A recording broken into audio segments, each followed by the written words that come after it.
Well, here we are. The end of an era. To put things into perspective, I've only been reviewing Who on YouTube since The Woman Who Fell to Earth, and that was on the What Culture main channel. That was before even Who Culture. But now the Chibnall era is in the rearview mirror. Good riddance, some might say. Me? Well, that's why we're here. Time to look back at the last 5 years, and I realise I'm a bit late on this video, but new job. I'm here eventually. Anyway. Back in 2017, Jodie Whittaker was announced as the 13th incarnation of the Doctor, and people went wild. A female incarnation of the legendary Time Lord was absolutely on the cards, and it took a change of guard to finally get there. There were two very different reactions, and some people still won't accept it. I'm not going to dig into that hole again, I've done that enough already, but I will say that if you're still whinging about a female Doctor, we are still laughing at you. But perhaps that's a good place to start. Jodie, 13. Now, I really like Whittaker's work. I've seen her in a bunch of things, and the discourse of her being a subpar actor which consequently detracts from her performance as 13 is simply not true. I stand by the statement that she was given a duff hand. Her scripts fell short.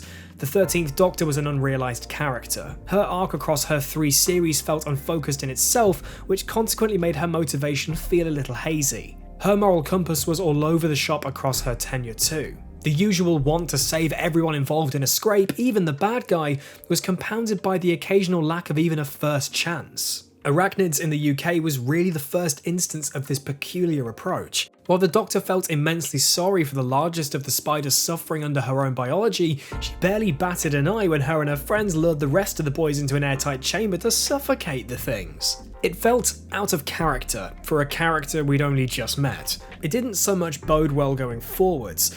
This Doctor was also very prone to stopping and just explaining things. Exposition is the word of the century for Chibbers, and his episodes were truly stuffed with it.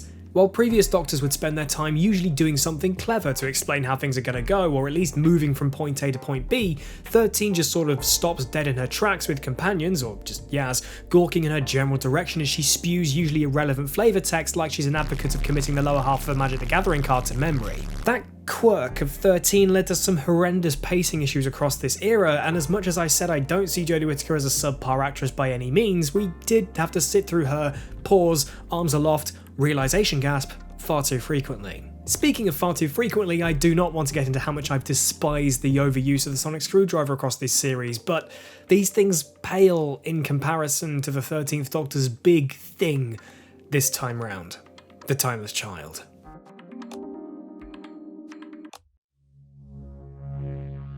I'm still convinced that the term "the Timeless Child," first coined in the Ghost Monument, was simply just a more eloquent way of referring to the Doctor as not having a fixed time nor place. Instead, as fans do, they latched onto it, reading into every nook and cranny hoping to find some answers, I suppose, and this ended up being a big something, and by that I mean rewriting the Doctor's entire backstory.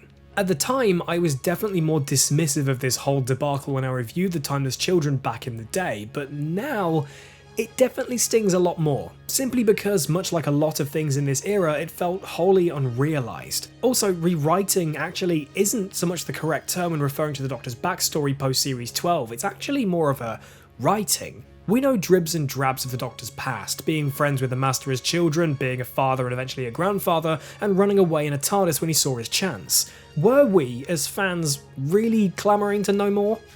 No, I don't think we were. There are many things in Who that we'd love to know more about, but the Doctor themselves we kind of take for granted.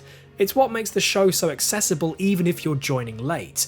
And there are always going to be things you'll need to learn as a new viewer, such as the Time War, relationships with recurring characters, etc., but throwing in a bit of nonsensical, borderline irrelevant stuff in the grand scheme of Who lore that since has almost been forgotten? Stupid move. The Timeless Child arc as of The Power of the Doctor now just seems irrelevant and forgotten. It was definitely one of the routes that Chibnall could have gone down when wrapping up his tenure, that and just retconning the entire thing, but now it doesn't appear like we'll ever hear from it again. Will Russell T Davies pick up the tainted baton? Hopefully, no. This is one facet of the era I'd be happy for us to just collectively forget, a Whovian hive mind retcon. Absolutely not the way I would want to treat any aspect of NuWho, but sometimes you get dealt a bad hand. The metaphor of Chibs playing with a crap deck of cards is really making the rounds today. But keep Jo Martin in play, Russell. I want her to fit in somehow. She's cool. Let's talk fam. If there's one surefire way to describe the companion pool of the Chibnall era, it's overstuffed, but anemic. A group of walking juxtapositions. When Tosin Cole, Mandip Gill and Bradley Walsh were revealed in that promo image as new companions, aside from all the gutted drinkers shouting woke in the comments, most were pointing out to the fact that we had three companions from the get-go. Include Grace and the woman who fell to earth, and it was almost like the bloody title sequence from The Stolen Earth and Journey's End. Yaz, Ryan and Graham were along for the ride, and that very much felt like it. Out of the three, Graham definitely had the most prominent storyline after losing Grace. Ryan becoming more of a legitimate grandson was part of Graham's arc, but that was almost as solid as it got for him. Otherwise, Ryan had selective dyspraxia, which, while definitely a positive in a representation and normalization sense, was, as said, selective. Sometimes it would be the thorn in the paw, bringing some much needed peril to some scenes, but otherwise it was just absent. The storyline with his deadbeat dad definitely gave us Tosin Cole's best performance in resolution, but that arc didn't exactly stick the landing in my opinion. Plus, Ryan's superpower was just stating the irritatingly obvious. As for Yaz, her story definitely had its darker, more sympathetic moments. Running away from home as revealed in Can You Hear Me, and the stories of racial abuse she received as a police officer as examples. Yet, that police officer part of her character didn't resurface often. There were points, Rackton's in the UK again, if I remember rightly, where she really should have taken charge of the situation, seeing as she's come from literally law enforcement. As for where things go with Yaz and 13 as their tenure progresses, we'll come back to that.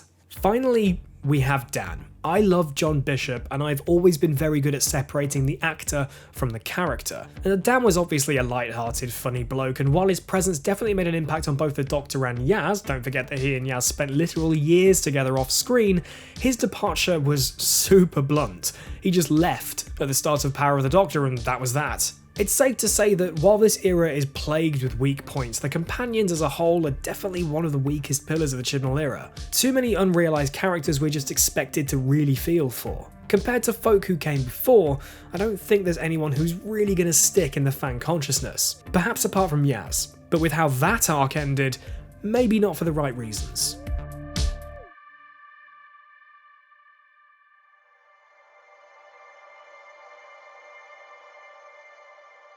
As her time in the TARDIS progressed, Yaz grew ever closer to Dr. 13. She did spend a lot of her time gawking at her as she puked up some exposition, and as time went on, she did grow some strong feelings for both of those hearts. It appeared to be that the Time Lord truly wanted to reciprocate those feelings, but her heartbreaking past stopped her from doing so. Whether similar to the Timeless Child arc, this all came about because of social media musings and Tumblr shipping the hell out of Phasmin literal moments after they first met in The Woman Who Fell to Earth, or because Chibs had it planned from the start, I suppose we'll never know. What we do know is that it was one depressingly disappointing ending for both of them. Now, I wasn't a shipper of the pair, I wasn't putting my eggs into their romantic basket, but I did want to see something happen because Chibnall made his bed. He led everyone to believe that something was brewing, and he had to sleep in it. Obviously, it didn't happen. To throw some terminology into the mix, I'm filing this under Q for queerbaiting. Grabbing interest through the potential of representation only for it not to happen. Think of Valkyrie in Thor Ragnarok, Finn and Poe in the Star Wars sequel trilogy, and wasn't Laura Dern's character in The Last Jedi supposed to be LGBT too? I don't recall anything actually happening with that. It's representational clickbait, basically. They might as well have slapped a huge yellow arrow onto the poster like some YouTube channels do. That excellent display in queerbaiting is infuriating enough in and of itself, but it's made even worse when you realise the surrounding representation across this era of Doctor Who has been genuinely brilliant. Not necessarily shining a bright-ass spotlight on each time something LGBT has come up, but keeping it in casual conversation, like someone mentioning a same-sex spouse during dialogue, or even doing an on-screen gay relationship properly in Praxeus. I wouldn't be surprised if more people tuned into the Power of the Doctor just to see the events of Phasmin potentially play out than to actually see the 13th Doctor off. And look what they got. There are now 3 L's in Chibnall. As far as 13's adversaries have been, we won't dwell much on old Tim Shaw because he was about as predictable as can be and lived up to the forgettable first foe of a new era syndrome. Matey Boy's villainous reign of terror in Rosa was so unrealised and bland, I genuinely don't even remember what it was, and I want to see the pating microwaved until the fucker pops. The Skithra were kinda cool and the Thajarians were a nice bait and switch antagonist, but really, the gold stars go to returning enemies in this era, notably the Daleks, Cybermen, Sontarans, Judoon, and even the Weeping Angels. Not so much the sea levels though, that jump scene still haunts my dreams. I did a whole video on why Resolution was the best of the Chibnall era Dalek trilogy, so just go and watch that, but I think the Cybermen got off best this time round. Old Ashad and Co.'s antics were definitely among the best cyber stories we've had this side of the millennium. War of the Sontarans almost had no right to be as good as it was, and the same goes for Village of the Angels, I suppose. It's still leagues below Blink, but also second to it, in my opinion. And we can't talk enemies without discussing Sacha Dhawan's incarnation of the Master though. His return in Spyfall was a genuine surprise, and I have loved him every time he appeared on screen. Though, while he's not the most nuanced of Master performances, he basically does deranged but determined really well, it's very much a colouring within the lines approach to the character. However, we do know how much of a future cock-up a blank page is for Chibnall, so I'm not going to knock too many points off for a pretty safe bet take on the Master. As for the stories, here's another big blotch of bum in the Book of Chibnall. For every Demons of the Punjab, The Haunting of Villa Diodati, or War of the Sontarans, we got a Saranga Conundrum, Orphan 55, or Vanquishers. Every series of Who has had its dud episodes, and while there aren't a ton of absolute stinkers this time around, although Orphan 55 is genuinely the worst episode of Doctor Who to date, the Chibnall era, in my opinion, has an overall average story quality of meh.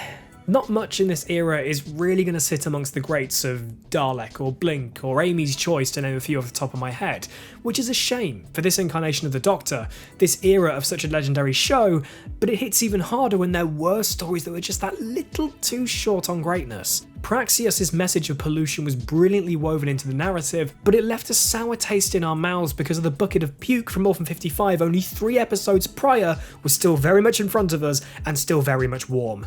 Can You Hear Me did a ton for character development and bringing issues like mental health to the forefront of the show, something we sorely needed since we were unknowingly about to head into 2 years of quarantine. Yeah, that series basically aired just before the pandemic shut down the entire planet, but the ending fell flat on its arse, which was a genuine shame.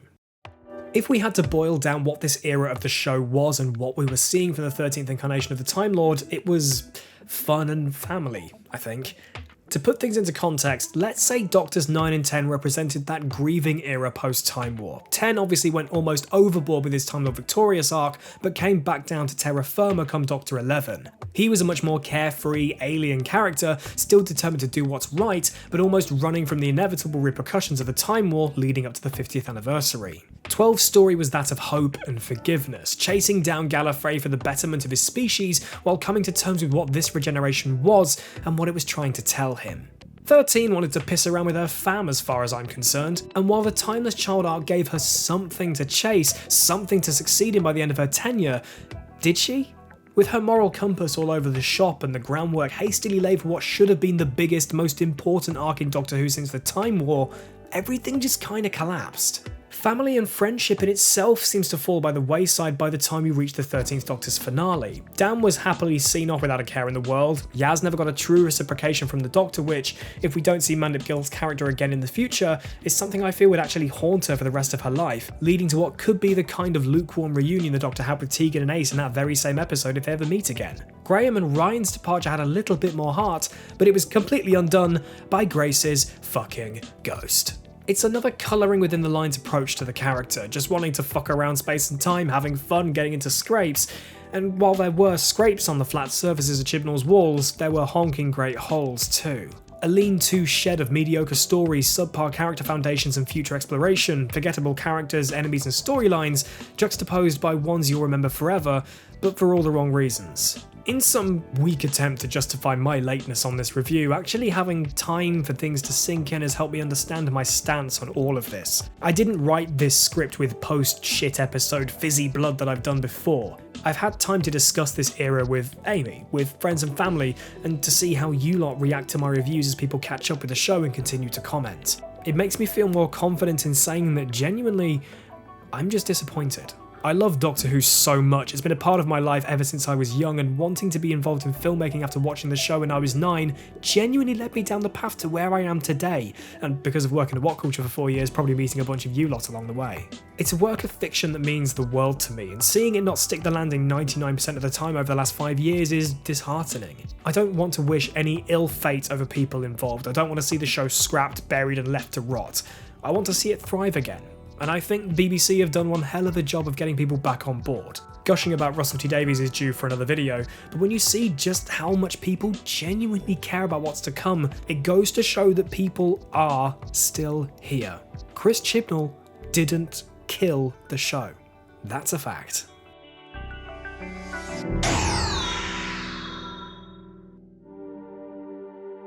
Up against the rest of the series rankings, showrunner rankings, episode rankings of NuWho, whatever, it's not going to be breaking into the top numbers anywhere. But I at least want to thank everyone who put in the time and effort to keep this show going. Every writer and producer, every actor, rigger and runner just bringing people coffee. The cinematographers and special effects artists who have genuinely made the show look the best it's ever looked. At the end of the day, we wouldn't be where we are, buzzing our collective tits off about what's to come, if they hadn't have at least kept the series going since 2017. It's definitely not the biggest praise I could give, but it's something, I suppose. 13 deserved better. The show deserved better. We deserved better. But today, we're putting the Chris Chibnall era of the show behind us. Because we are getting something better.